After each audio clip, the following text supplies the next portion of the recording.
Hello students, welcome to all about civil.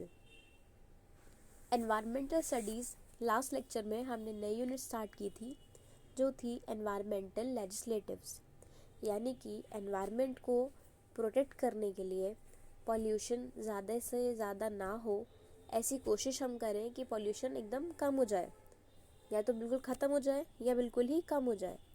तो इस level पर लाने के लिए हमने कुछ रूल्स बनाए हैं, कुछ रेगुलेशंस बनाए हैं और कुछ एक्ट्स बनाए हैं। तो वो सभी एक्ट्स और रूल्स हम इस यूनिट में पढ़ने वाले हैं। तो आज हम स्टार्ट कर रहे हैं। सबसे पहला एक्ट जो कि है वाटर एक्ट 1974। एग्जाम में क्वेश्चन आएगा, डिफाइन वाटर एक्ट 1974। तो आपको इस एक्ट में क्या क्या चीज़ें हैं, क्या क्या पनिशमेंट है और क्या इसके मेन पॉइंट्स हैं, ये सब आपको लिखने होंगे। तो वाटर एक्ट 1974 में ये पास हुआ है, तो इसलिए ईयर है 1974। अब किस लिए? To prevent and control water pollution. अब वाटर पॉल्यूशन को कंट्रोल करने के लिए और प्रिवेंट करने के लिए, प्रिवेंट मतलब कि या तो हम कोशिश करेंगे कि वाटर पॉल्यूशन हो ही ना, और अगर हो रहा है तो उसको हम कंट्रोल कर लें कि पॉल्यूशन कम हो। दो ही चीज़ें हम कर सकते हैं, या तो हम बिल्कुल ऐसी कोशिश करें कि पॉल्यूशन हो ही ना, शुरुआत ही ना हो पॉल्यूशन की, तो प्रिवेंट कर रहे हैं हम पॉल्यूशन। और एक कोशिश हम ये कर सकते हैं कि जितना भी पॉल्यूशन है वो मिनिमम लेवल पर हो, सबसे कम हो। तो वाटर एक्ट 1974 में हम ये पढ़ेंगे।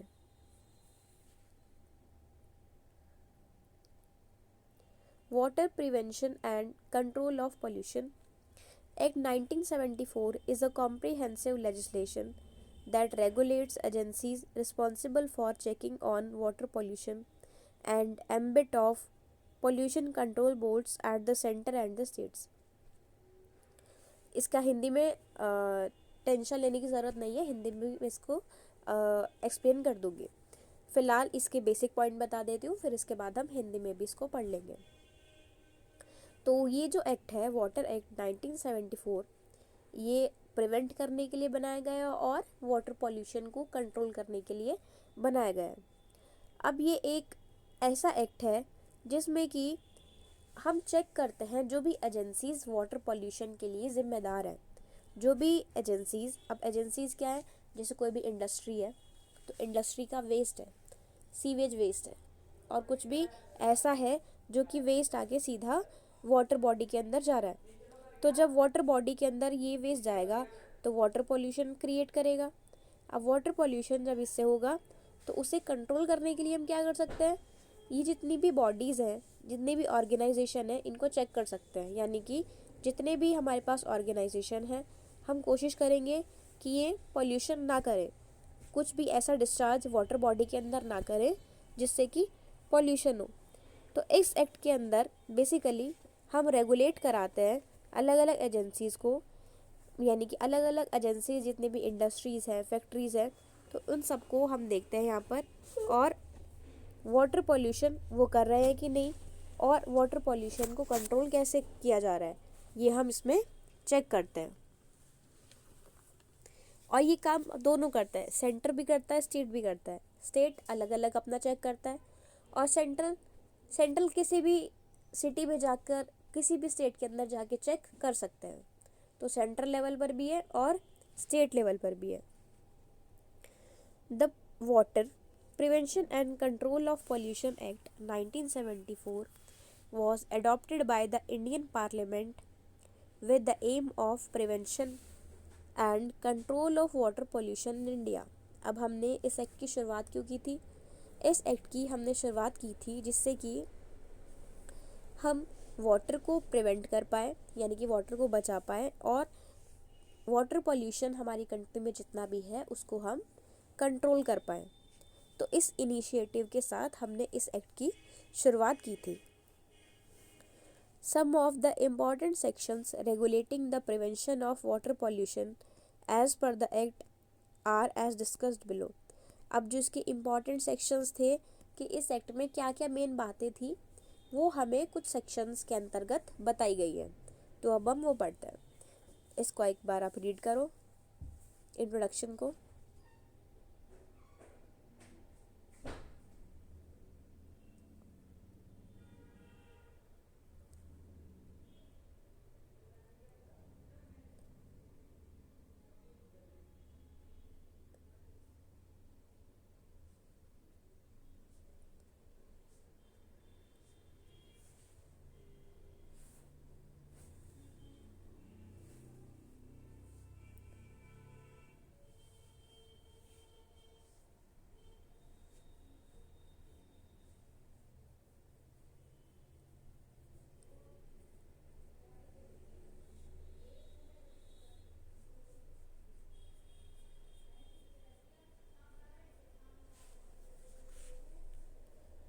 ओके, शुरुआत करते हैं सबसे पहले सेक्शन की। तो सबसे पहला क्या है, functions of the state board, यानी कि जो भी स्टेट बोर्ड है, अलग अलग गवर्नमेंट, जैसे यूपी गवर्नमेंट, राजस्थान गवर्नमेंट, तो अलग अलग गवर्नमेंट है, तो स्टेट बोर्ड के क्या क्या फंक्शंस हैं, क्या क्या काम है। Section 17 of the water prevention and control of pollution act 1974 clearly lists all functions of the respective state boards for countering water pollution। अब ये जो सेक्शन 17 है वाटर पॉल्यूशन एक्ट का, वाटर एक्ट 1974 का, इसके अंतर्गत इन्होंने एक लिस्ट बनाई है जिसमें कि एक स्टेट को, एक राज्य को क्या क्या काम करने हैं वाटर पॉल्यूशन को कंट्रोल करने के लिए। तो ये सब इन्होंने इस एक्ट के अंदर लिखे हुए हैं। तो सेक्शन 17 वाटर एक्ट 1974 में स्टेट को क्या क्या काम करने हैं जिससे कि वाटर पॉल्यूशन को वो कंट्रोल कर सके, ये सब लिखे हुए हैं। The state board of respective state is empowered to plan a comprehensive programme for the prevention, control और abatement of pollution of streams and wells, collect and disseminate information relating to water pollution, and encourage, conduct and participate in investigations and research relating to problems of water pollution and prevention।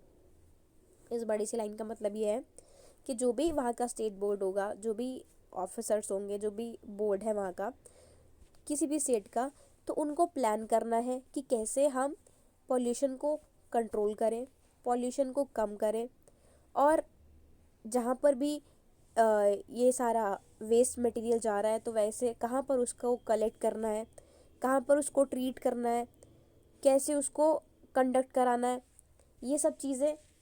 और साथ में ऐसे हम programmes बनाएं जिसमें कि हम planning करेंगे कैसे हमें इस वेस्ट को मैनेज करना है, अलग अलग रिसर्च कराएं, अलग अलग प्रोग्राम्स कराएं, इन्वेस्टिगेशंस कराएं। तो ये सब जिम्मेदारी किसकी है? ये सब जिम्मेदारी है स्टेट गवर्नमेंट की। The state water boards also have the right to inspect sewage or trade effluents, works and plants for the treatment of sewage and trade effluents, and to review all water purification plants।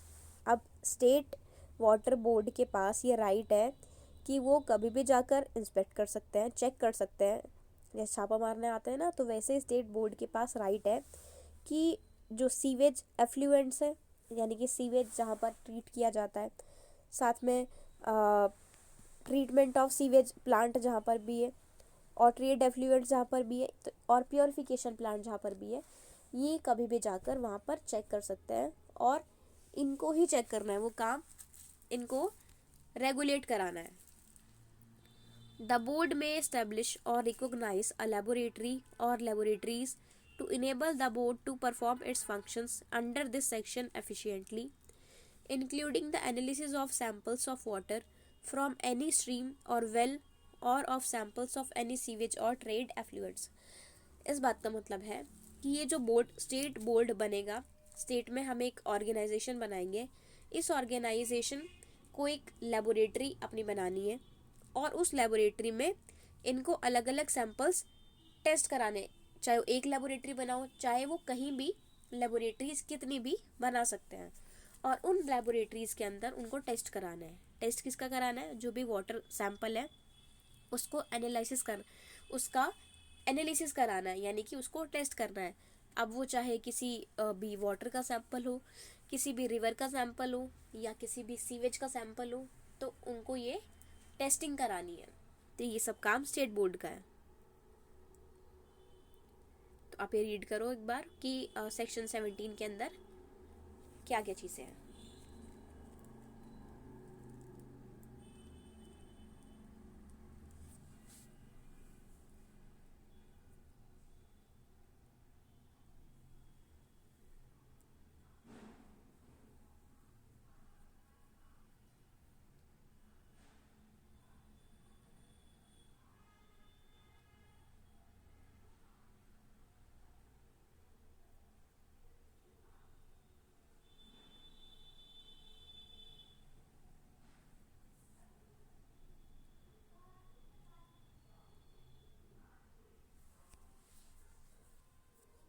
Next paragraph.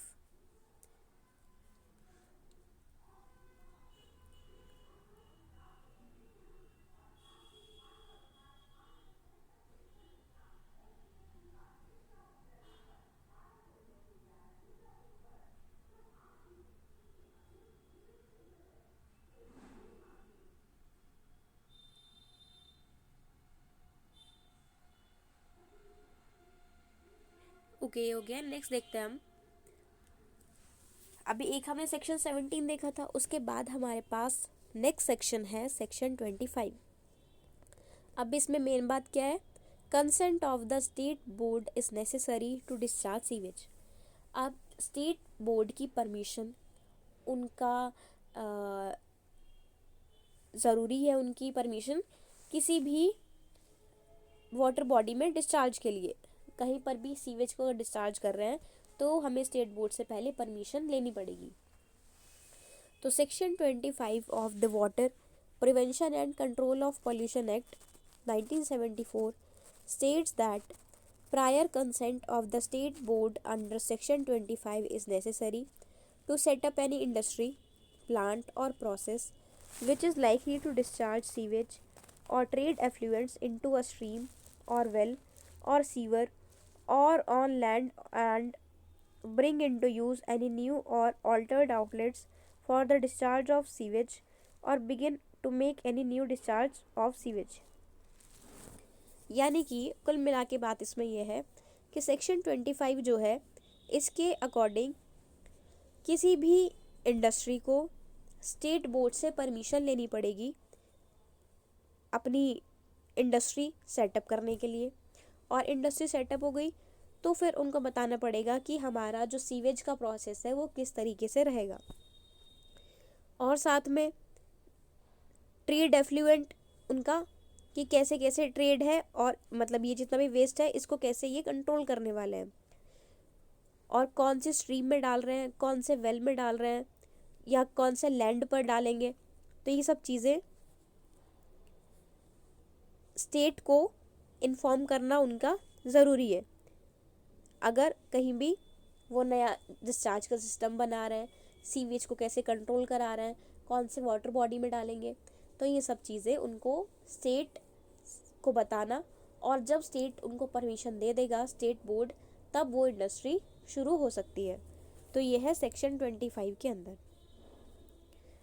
The section further states that every state board is liable to maintain a register containing particulars or condition imposed under the section related to any outlet or to any effluent from any land or premises which must be open to inspection by the state board। अब इस section में ये भी बात लिखी है कि हर कोई स्टेट बोर्ड एक रजिस्टर बनाएगा जिसमें कि सारी चीज़ें प्रॉपर्ली लिखी होंगी।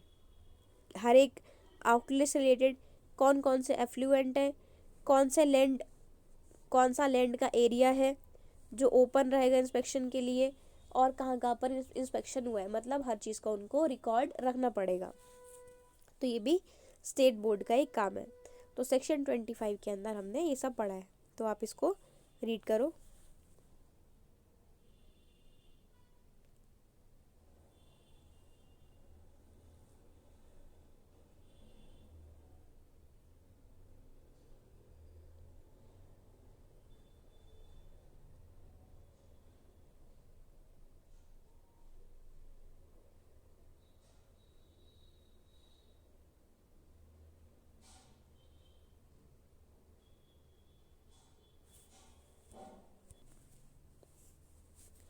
अब हम इसको हिंदी में देख लेते हैं, तो जो भी टर्म आपको क्लियर नहीं हुई होगी वो इधर से क्लियर हो जाएगी। तो इसको हिंदी में बोलेंगे, जल प्रदूषण को रोकने और नियंत्रित करने के लिए जल अधिनियम 1974। जल प्रदूषण की रोकथाम और नियंत्रण अधिनियम 1974 एक व्यापक कानून है जो केंद्र और राज्य दोनों में जल प्रदूषण और प्रदूषण नियंत्रण बोर्डों के दायरे के लिए जिम्मेदार एजेंसियों को नियंत्रित करता है। जल अधिनियम 1974 को भारत में जल प्रदूषण की रोकथाम और नियंत्रण के उद्देश्य से भारतीय संसद द्वारा अपनाया गया था। अधिनियम के अनुसार जल प्रदूषण की रोकथाम को विनियमित करने वाले कुछ महत्वपूर्ण खंड नीचे दिए गए हैं। अब वो अलग अलग सेक्शंस आ जाएंगे, जिनको 2 सेक्शंस हमने पढ़ लिए हैं, सेक्शन 17 और 25। तो राज्य बोर्ड के कार्य इसमें लिखे। राज्य बोर्ड के कार्य कौन कौन से हैं?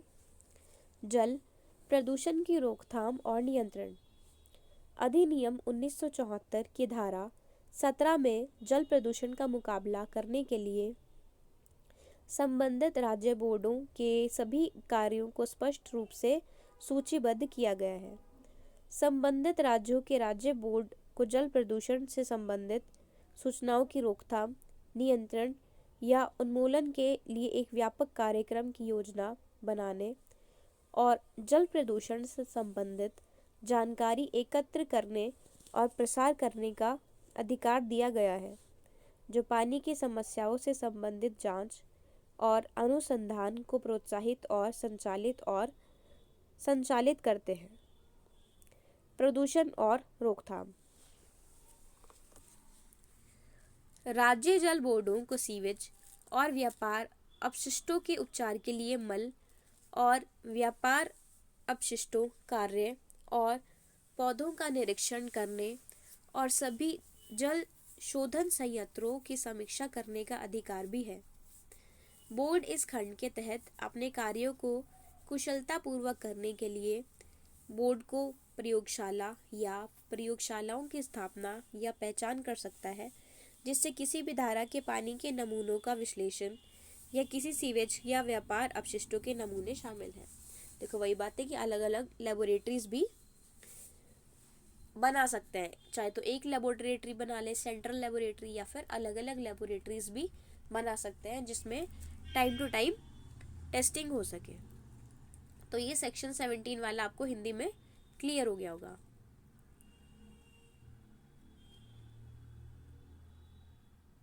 चाहे तो आप इसका स्क्रीनशॉट ले लो।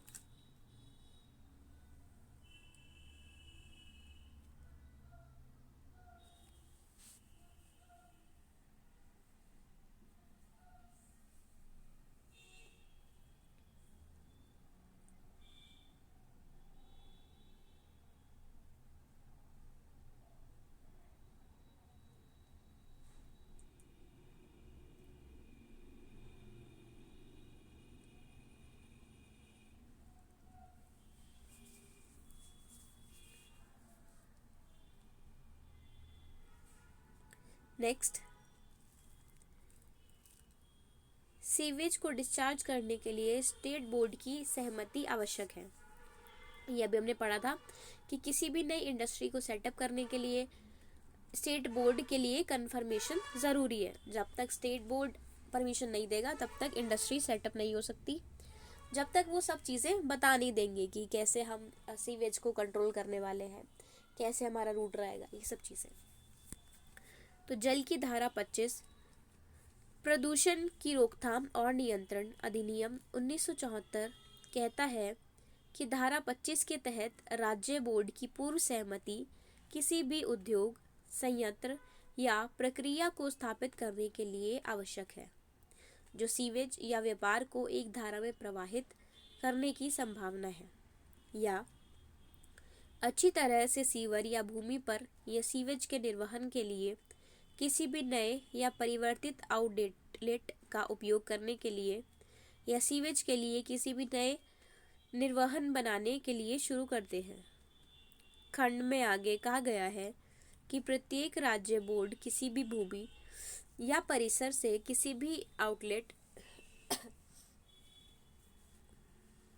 या किसी भी प्रवाह से संबंधित अनुभाग के तहत लगाए गए किसी विशेष या शर्तों वाले रजिस्टर को बनाए रखने के लिए उत्तरदायी है, जो राज्य बोर्ड द्वारा निरीक्षण के लिए खुला होना चाहिए।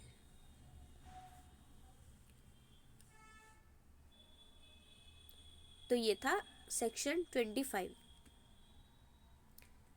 नेक्स्ट हम इसको हिंदी में देख लेते हैं, फिर इंग्लिश में भी इसको कवर कर लेंगे। तो यह है आपातकालीन उपाय करने की शक्ति। जल की धारा 32 प्रदूषण की रोकथाम और नियंत्रण अधिनियम 1974 धारा यह अच्छी तरह से प्रदूषण के मामले में आपातकालीन उपाय की शक्ति का वर्णन करता है। अधिनियम के तहत राज्य बोर्ड मामले को फिर से स्थानांतरित करने के लिए आदेश जारी कर सकता है, जो प्रदूषण का कारण हो सकता है या प्रदूषण को कम करने या किसी भी जहरीले या विषाक्त या प्रदूषणकारी पदार्थ के निर्वहन से संबंधित व्यक्तियों को निषेध आदेश जारी करते हैं। यानी कि कोई भी अगर ऐसी चीज़ है जो कि पॉइजनस है, प्रदूषणकारी है, तो उसको रद्द करने के, सीज करने के ऑर्डर जारी कर सकते हैं। जल प्रदूषण निवारण और नियंत्रण अधिनियम 1974 की धारा 24 और 43, धारा 11 के उपयोग पर प्रतिबंध या प्रदूषणकारी पदार्थ के निपटान और इसके उल्लंघन के लिए दंड से संबंधित है। अब इसमें सब दंड से संबंधित है, यानी कि कितना कितना फाइन लगना है। प्रावधान के दायरे में कोई भी व्यक्ति जानबूझकर कारण या अनुमति नहीं देगा।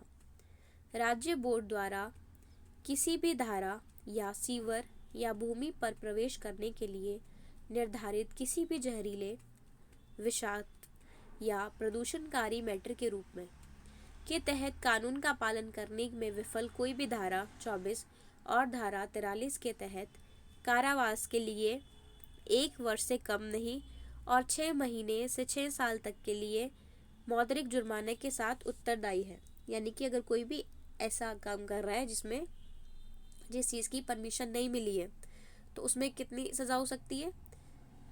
कारावास हो सकती है 1 साल से लिए 1 साल से कम नहीं, मतलब मिनिमम 1 साल तो होगी, और साथ में 6 महीने से 6 साल तक के लिए भी, और फाइन आपको साथ में देना होगा। मौद्रिक जुर्माना मतलब फाइन के साथ आपको इतनी सज़ा। खंड में आगे कहा गया है कि कोई भी व्यक्ति जानबूझकर किसी अन्य मामले में प्रवेश करने के लिए अनुमति नहीं देगा और यह किसी भी प्रकार के प्रदूषण के कारण धारा के पानी के प्रवाह को बाधित कर सकता है। तो ये था इमरजेंसी वाला, कि इमरजेंसी सॉल्यूशन क्या होगा।